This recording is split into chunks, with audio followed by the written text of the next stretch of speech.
Seja bem-vindo a mais uma aula de teologia. E agora vamos falar que Deus é Criador. Deus é o Criador de todas as coisas. Esta é uma regra de fé da cristandade, em que Deus é o originador de todas as coisas. E quando vamos para a teologia judaica, teologia hebraica, Ele é autor do bem e do mal, da luz e das trevas. Vai acontecer depois um refinamento, mas por enquanto nós vamos ficar por aqui. Deus é o Criador. Como nós vimos em aulas anteriores, antes de Deus criar qualquer coisa, Ele estava nele mesmo, voltado para dentro de si mesmo, consigo mesmo, convivendo com Jesus e o Espírito Santo, embora que não fossem nomeados Pai, Filho e Espírito Santo, como hoje nós o conhecemos. Deus estava nele mesmo, convivendo com ele mesmo, desde sempre para todo sempre. Houve um momento em que a Trindade entrou em um concerto de criação. E neste concerto de criação, eles se viraram, eles se voltaram para fora. Estamos usando uma linguagem metafórica, já que Deus não tem como virar-se para fora. É uma figura de linguagem, para nós entendermos. Deus, Jesus e o Espírito Santo, o Pai, o Filho e o Espírito Santo, entraram em um concerto de criação. E neste concerto de criação se viraram. E por uma questão lógica, nós vamos pensar: qual foi a primeira de todas as criações de Deus? De acordo com a ideia que nós temos, a eternidade foi a primeira criação de Deus. No livro de Isaías, Deus é chamado de o Pai da eternidade. Portanto, Ele gerou a eternidade. Por isso, quando nós dizemos que Deus é eterno, precisamos adequar o nosso entendimento ao conceito de eternidade. Como que Deus é eterno se Ele é o Pai da eternidade? Em que sentido que isso quer nos dizer? Significa que Deus não tem começo, história ou fim. Deus transcende toda a noção de tempo que nós possamos ter. A palavra eternidade, ela encerra essa ideia, algo que não se corrompe. Ainda que passe por alguma mudança, não é uma mudança degradativa, não é uma mudança deplorativa, não é uma mudança desgastante. Se passar por alguma mudança, seria uma mudança qualitativa, apenas de situação e de circunstância. Mas quando nós pensamos na eternidade assim, ela não se aplica em nível absoluto a Deus, e sim às coisas que vão ser criadas na eternidade, junto com a eternidade e para a eternidade. Vamos lá. Deus é o Pai da eternidade, e eternidade vai significar aquilo que não se corrói, aquilo que não desaparece, aquilo que permanece para sempre. Nesse sentido, quando Deus criou a eternidade, podemos pensar que Ele a criou vazia. Vazia de pessoas, vazia de conteúdo. Eu expliquei num vídeo anterior que para que isto fosse criado, aconteceu um movimento de recolhimento ou de retraimento de Deus. Deus abriu uma espécie de espaço. Mas se for espaço, aí vem a noção de espaço-tempo. E quando nós falamos da noção de espaço-tempo, a segunda criação de Deus seria o tempo. Quando nós estamos estudando em um Novo Testamento, há duas palavras que nós utilizamos para tempo. Uma que é kairos e outra que é cronos. Duas palavras. Então, tempo, quando eu falo kairos, é um tempo qualitativo.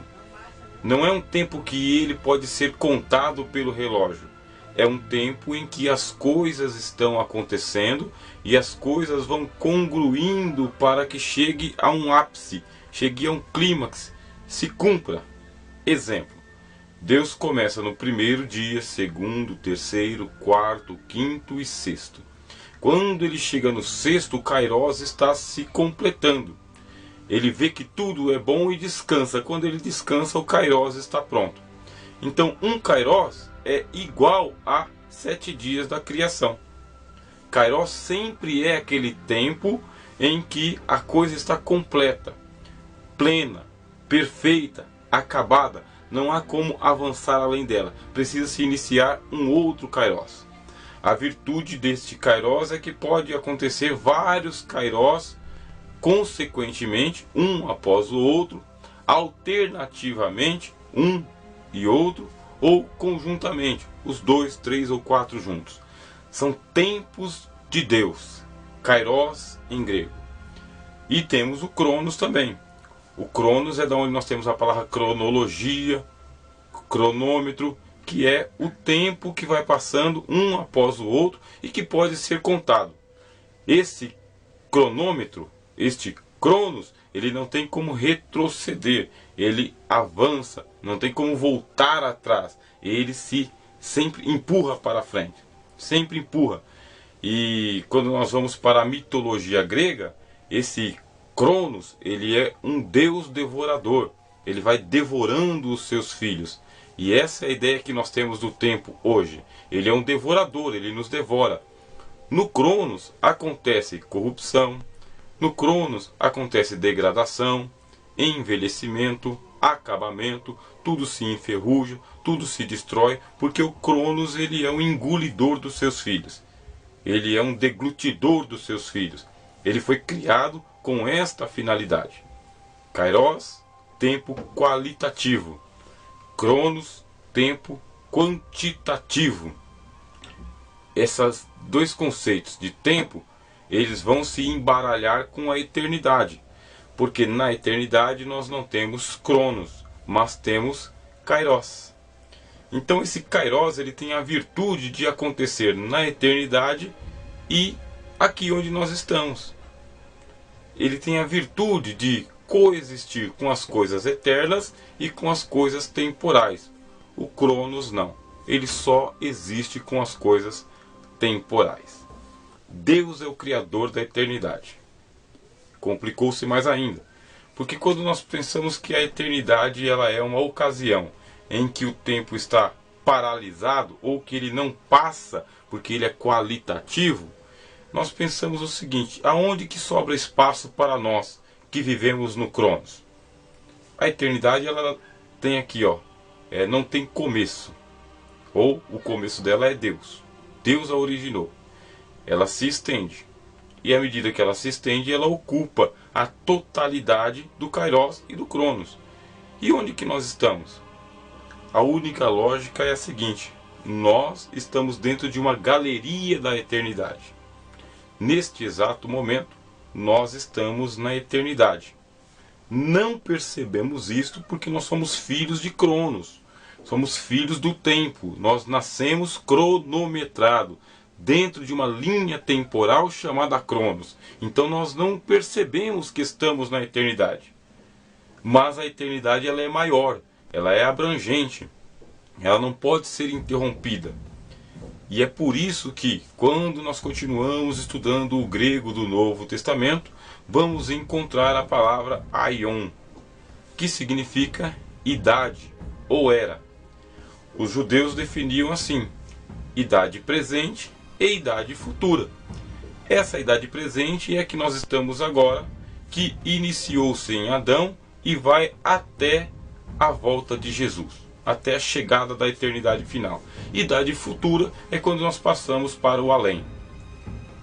Deus, como sendo criador dessa substância eternal, nos colocou já dentro de casa.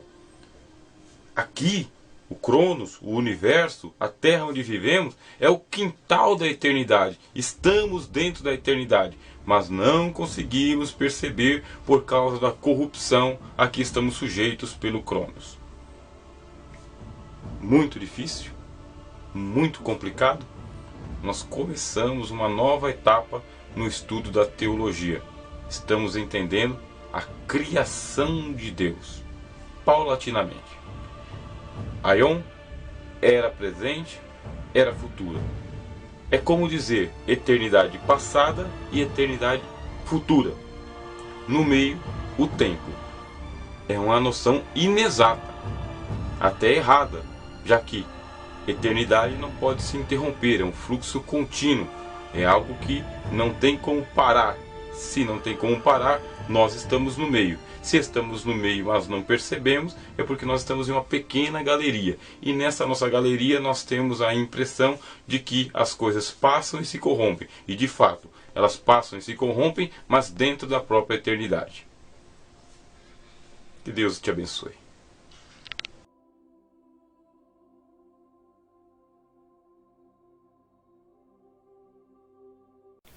Ficou muito difícil para você entender o vídeo anterior, quando eu falei sobre Deus é o Pai da eternidade? Vamos prosseguir. Depois a gente retorna a este assunto. Porque a segunda criação de Deus, pela lógica e pelo texto bíblico, seria a sabedoria. Antes de Deus criar o universo e as coisas que nele há, está escrito no livro de Provérbios que Deus, ele educou a sabedoria. É a segunda criação de Deus.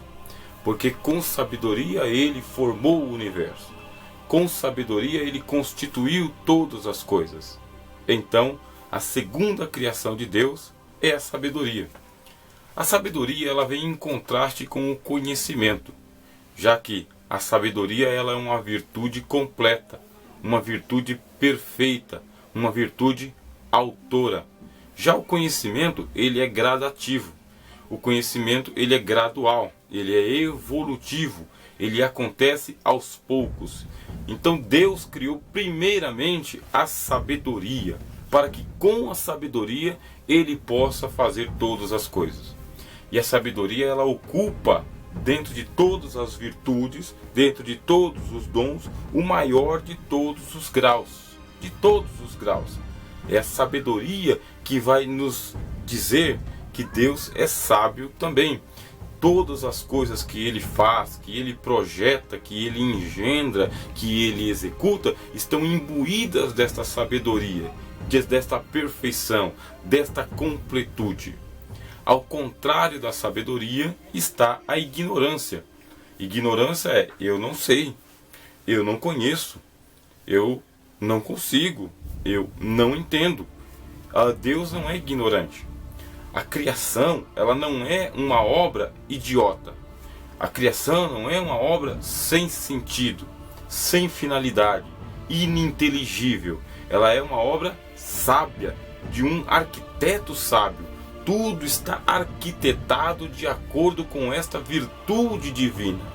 É o passo a passo, é a finalidade, é o porquê, é o como, é o quando, é o quem. Tudo está ordenado, organizado, enquadrado, tudo tem a sua engenharia no universo. Ele poderia ter criado o conhecimento primeiro, mas não é isso que nós temos na teologia bíblica. O conhecimento ele vem depois, e o conhecimento ele vem condicionado a uma árvore, de acordo com o símbolo bíblico, de acordo com a doutrina bíblica. É importante você e eu sabermos disso, porque na atualidade está se procurando o sentido do universo. E a tendência é ou encontrarem ou descartarem de uma vez por todas a existência de um criador do universo. O interessante é que desde qualquer ser unicelular, qualquer ameba que é encontrada no universo, qualquer vírus, até os buracos negros, tudo tem uma lógica. Os cientistas encontram a lógica, os pesquisadores veem a lógica, veem que ali existe algo de inteligente por trás dessa criação. Deus é a resposta da religião, Deus é a resposta da fé.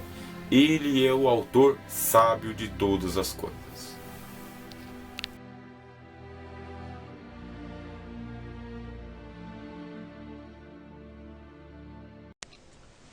Para mais uma aula de teologia, seja bem-vindo. Estamos falando sobre Deus Criador. Já temos a noção de eternidade, que foi a primeira criação de Deus, noção de sabedoria, tudo o que Deus fez foi com sabedoria, e a terceira criação de Deus, que foi o espaço. Volte a alguns vídeos anteriores, quando eu expliquei sobre a teoria do Tzimtzum. Deus estaria tomando conta de tudo, então não tinha como ele criar nada, porque era Deus nele mesmo, voltado para si mesmo, consigo mesmo. Aí, para que ele criasse, ele se retraiu, se encolheu, se retirou um pouco. Quando ele se retirou um pouco, ele criou o espaço, ou ele abriu o espaço. Linguagem metafórica, linguagem antropomórfica. Estamos usando uma linguagem humana para explicar um termo, um conceito teológico. Deus então criou o espaço. E como que era esse espaço? Estamos em Gênesis capítulo 1. No princípio criou Deus os céus e a terra era sem forma e vazia, e havia trevas sobre a face do abismo. No princípio era um caos, escuridão absoluta. Deus, ele é luz. Isso aí é regra de fé, doutrina bíblica. Deus é luz. Quando ele se retrai, quando ele se encolhe, que ele abre espaço, o que sobra? Sobra o nihilo. O nihilo é o nada, o vazio, o oco. É isso que sobra. Na teologia dos hindus e dos budistas, seria uma espécie de nirvana, um nada, um vazio. Deus se retraiu, abriu um espaço, esse espaço está em trevas absoluta, escuro, absoluta escuridão. E nesta absoluta escuridão está o caos, a confusão, está o nada, está o vazio. Deus vai organizar a obra da criação no nada, no vazio, no oco. Ele não está lá.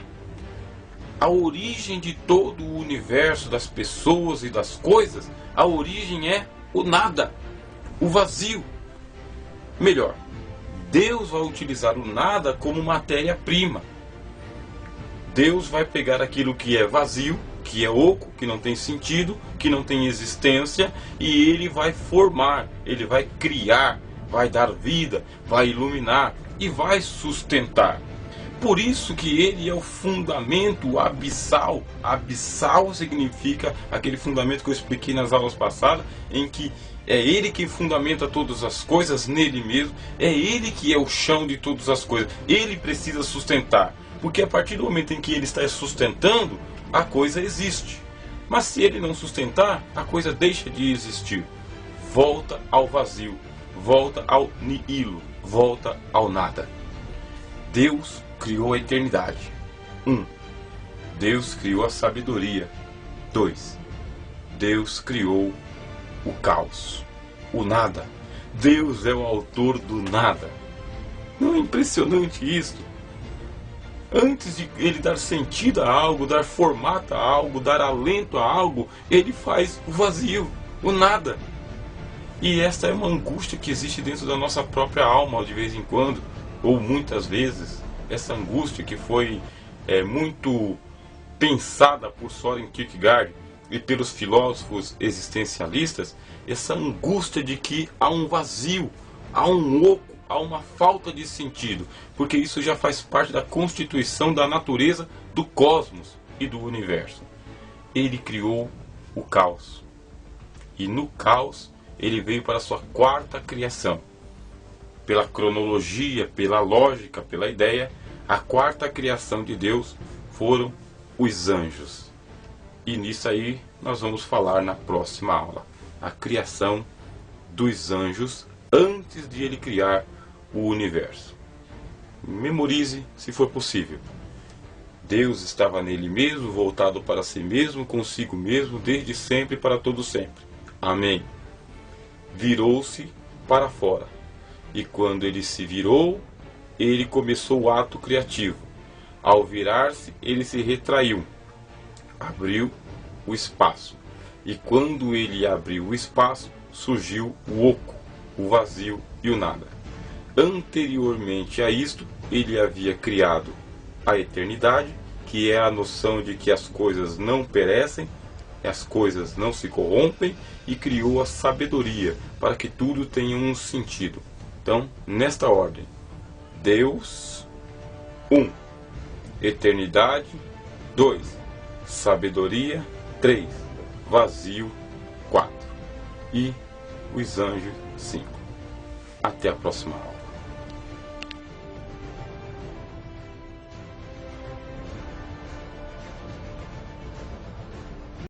Seja bem-vindo a essa aula de teologia, e nós estamos falando sobre o Deus Criador.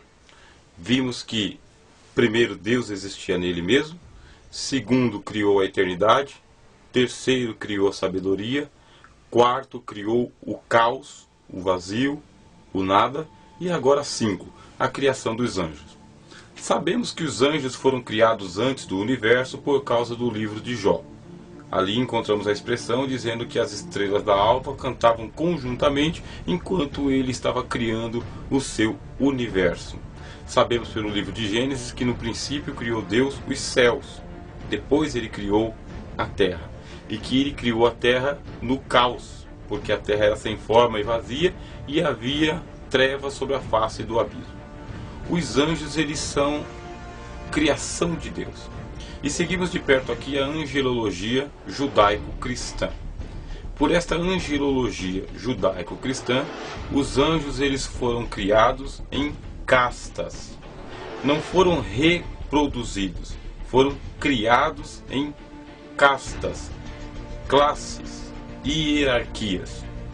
E de acordo com o serviço que eles prestariam na ordem da criação, de acordo com a natureza de cada um, eles pertenceriam a uma casta ou a outra.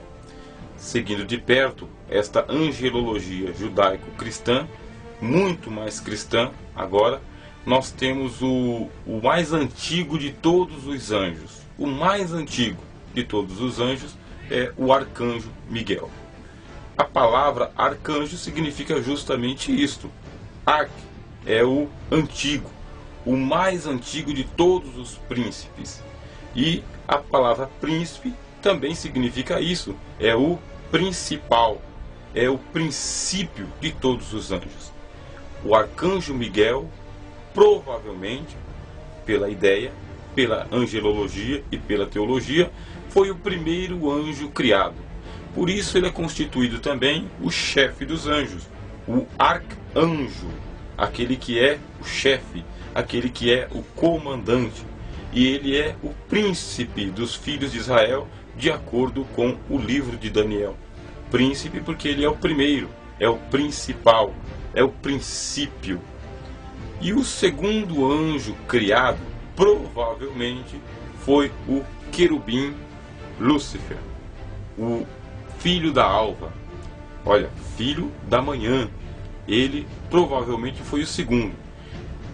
Dentro da angelologia, eles são chamados de irmãos. Tanto o arcanjo Miguel quanto o querubim Lúcifer, ele foi colocado ali na angelologia como sendo irmãos. Eram irmãos. A diferença é que o arcanjo Miguel é único. E a casta dos querubins, o Lúcifer não era o único. Nós temos pelo menos mais 4 querubins na Bíblia que estão listados e que aparecem no livro de Ezequiel. Pelo menos mais 4. Então nós já temos o arcanjo Miguel, temos os 5 querubins, sendo que o primeiro deles era Lúcifer, mais 4 querubins que estão no livro de Ezequiel, e depois nós temos os serafins. Estes serafins, eles aparecem no livro de Isaías. E lá no livro de Isaías, são seres que eles possuem 6 asas e que estão próximos do trono de Deus. Estão próximos do trono de Deus, mas quando nós vamos para o livro do Apocalipse, existem 4 seres viventes que não são chamados nem de querubins e nem de serafins, mas eles possuem as características tanto dos querubins de Ezequiel, quanto as características dos serafins de Isaías. A angelologia é toda complexa. Uns que são guardiães, outros que são anjos do trono, e outros que vão coordenar a corte celestial dos demais anjos. E temos os anjos, que são os mensageiros de Deus, que são bilhares de milhares, milhões de milhões, de acordo com as revelações do livro do Apocalipse.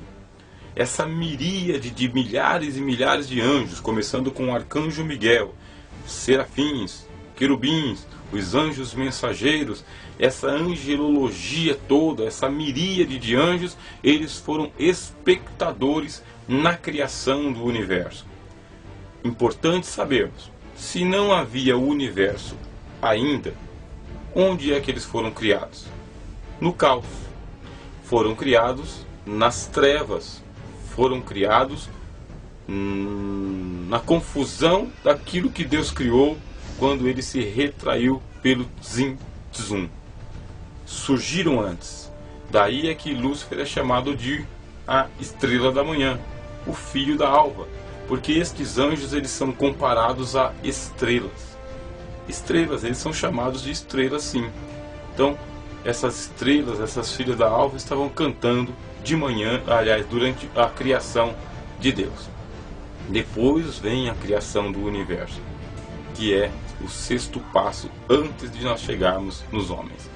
Ainda não é a matéria de angelologia, é só para pontuar as ordens da criação de Deus, o Criador. Deus abençoe.